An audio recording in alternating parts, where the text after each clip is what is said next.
Good morning. Today we learn about rhizosphere and microbial flora of soil. First, what is rhizosphere? Rhizo means ke root and sphere means ke influenced area. The narrow region of soil that is directly influenced by root secretion and associated with microorganisms. એટલે કે એ જે soil હોય જમીન હોય એમનો જે સાંકડો પ્રદેશ કે જે સીધો રૂટ સિક્રેશન અને તેનાથી સંબંધિત સોઇલ હોય એ માઇક્રો ઓર્ગેનિઝમથી ઇન્ફ્લુઅન્સ હશે.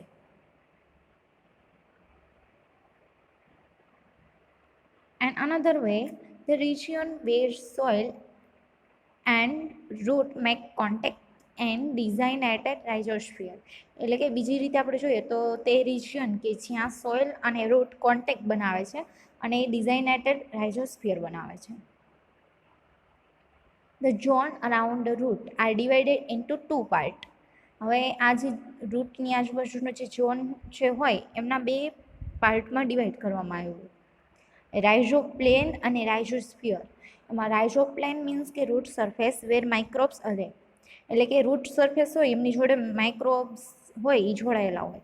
અને રાઇઝોસ્ફિયર મીન્સ કે narrow region of soil around root, એટલે કે સોઇલનો જે રિજિયન હોય નેરો રિજિયન, રૂટની આજુબાજુમાં જે સોઇલ અરાઉન્ડ રૂટ એટલે કે રૂટની આજુબાજુની સોઇલ હોય એમનો નેરો રિજિયન હોય એ રાઇઝોસ્ફિયર 20 માઇક્રોમીટર જેટલું હશે.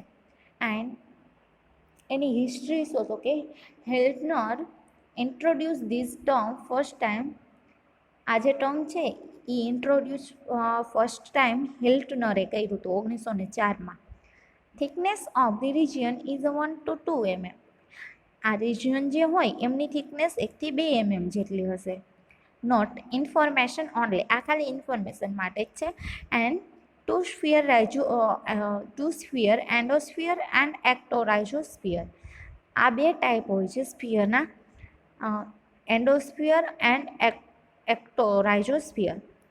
પેલું 1 માઇક્રોમીટર એમાં કેટલા ઓર્ગેનિઝમ હશે તો કે 120 ઓર્ગેનિઝમ. એન્ડ 20 માઇક્રોમીટર એમાં 1/10 microorganisms. Characteristic of the rhizosphere. રાઇઝોસ્ફિયરની કેરેક્ટરિસ્ટિક શું છે તો કે microbial population around the roots are attracted through the secretion of the planet.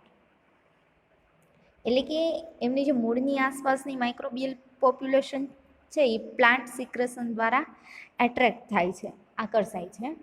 And plant roots secreted some amino acids, organic acids, sugar, vitamin, enzymes, inorganic iron, etc. that is called exudates. એટલે કે plant root કેટલાક amino acid, organic acid, sugars, vitamins, enzymes, inorganic ions વગેરેનું secretion કરે છે જે એક્ઝુડેટ કહેવામાં આવે છે. આ યાદ રાખવાનું રહેશે. પ્લાન્ટ રૂટ કેટલાક immuno acid, organic acid, sugar, vitamin, enzymes, inorganic ion વગેરેનું સિક્રેશન કરે છે જેને એક્ઝ્યુડેટ્સ કહેવામાં આવે છે. And the growth of microbes enhanced by exudates which is released by plants.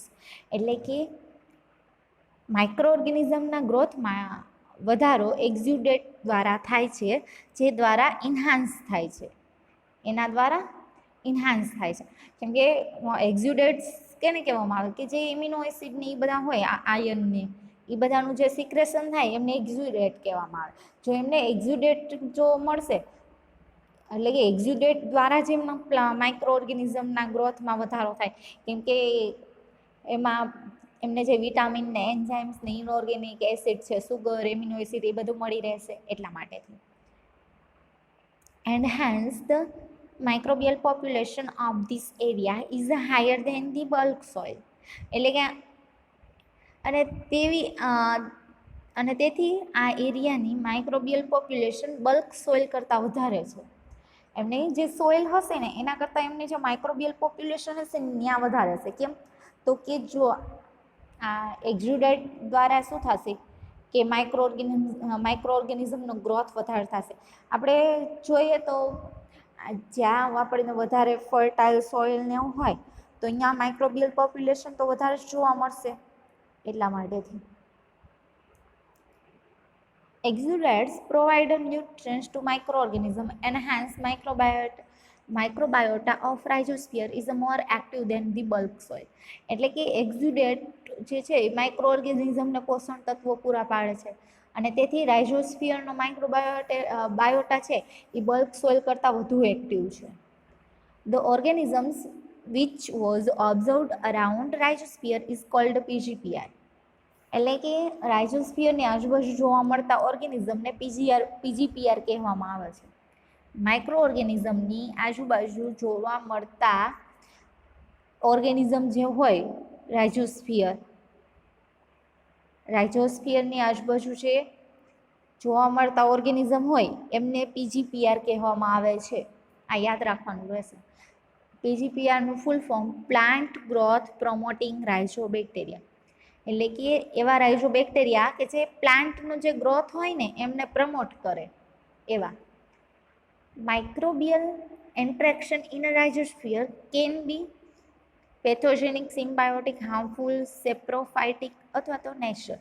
Microbial interaction રાઇઝોસ્ફિયરની અંદર જે માઇક્રોબિયલ ઇન્ટરેક્શન છે એ પેથોજેનિક, સિમ્બાયોટિક, હાર્મફુલ, સેપ્રોફાઇટિક અથવા તો ન્યુટ્રલ હોઈ શકે.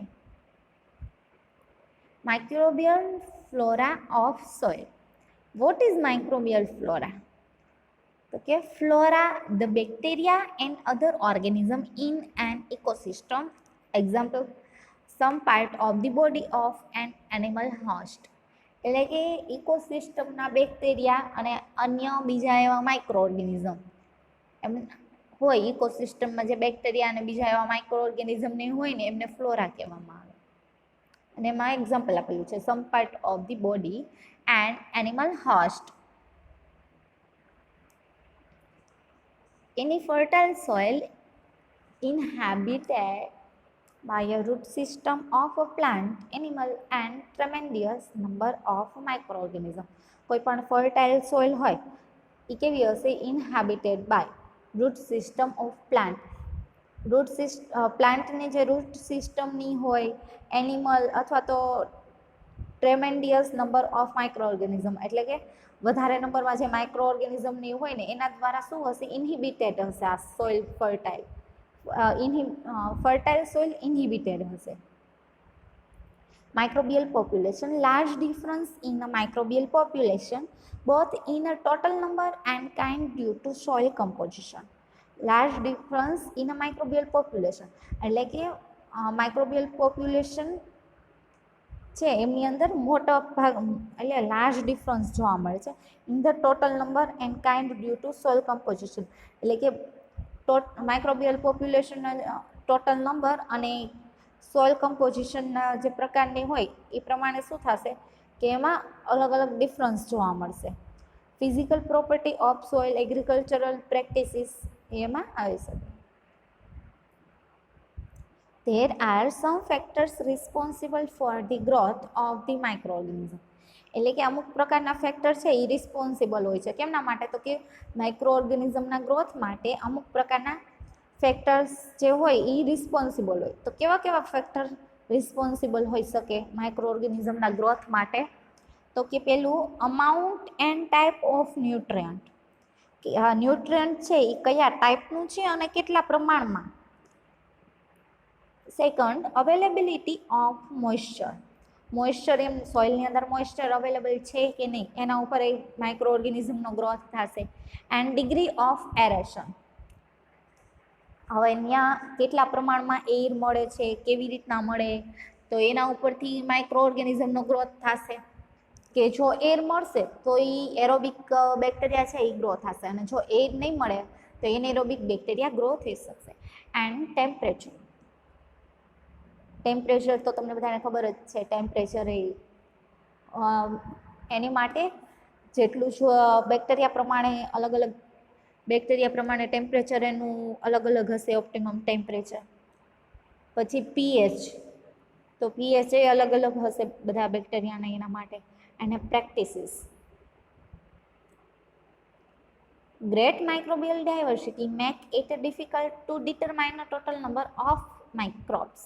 એટલે કે મોટી એવી માઇક્રોબિયલ ડાયવર્સિટી હોય ને તો એમની અંદર આપણે ટોટલ માઇક્રોબ્સના ટોટલ નંબર ઓફ માઇક્રોબ્સ કેટલા છે ને એ ડિટરમાઇન કરવું છે ને ડિફિકલ્ટ થઈ જાય. એમના આપણે સરળતાથી કેટલા માઇક્રો ઓર્ગેનિઝમની છે એ નક્કી ના કરી શકીએ જો ગ્રેટ માઇક્રોબિયલ ડાયવર્સિટી હોય તો. Only culturable can be count and determine characteristics. એટલે કે ઓનલી કલ્ચરેબલ હોય તો જ આપણે કાઉન્ટ અને ડિટરમાઇન કરી શકીએ કેરેક્ટરિસ્ટિકની. Physiological and nutritional using direct microscopy count total number. એટલે કે આપણે માઇક્રોસ્કોપીનો યુઝ કરીને આપણે ટોટલ નંબર કેટલા ઓર્ગેનિઝમ છે એ કાઉન્ટ કરી શકીએ. આપણે લેબમાં ઘણી વખત યુઝ કરતા હોય કે કોલોનીમાં એક કોલોની લઈ અને આપણે એમનું ગ્રામ સ્ટેનિંગ અથવા તો બીજી કોઈ પણ મેથડ કરી અને કેટલા total number of micro organism કેટલા છે એ કાઉન્ટ કરી શકીએ. લેબની અંદર આપણે માઇક્રોસ્કોપી દ્વારા કાઉન્ટ કરી શકીએ. Enumeration technique are suitable for a specific type of the organism. આ જે એન્યુમરેશન ટેકનિક છે એ સુટેબલ છે કેના માટે તો કે સ્પેસિફિક ટાઈપ ઓફ ધી ઓર્ગેનિઝમના એવા સ્પેસિફિક ટાઈપ હશે એમની માટે આ એન્યુમરેશન ટેકનિક છે એ સ્યુટેબલ રહેશે. એન્ડ મેટાજીનોમિક્સ દ્વારા આપણે નક્કી કરી શકીએ. Okay, thank you.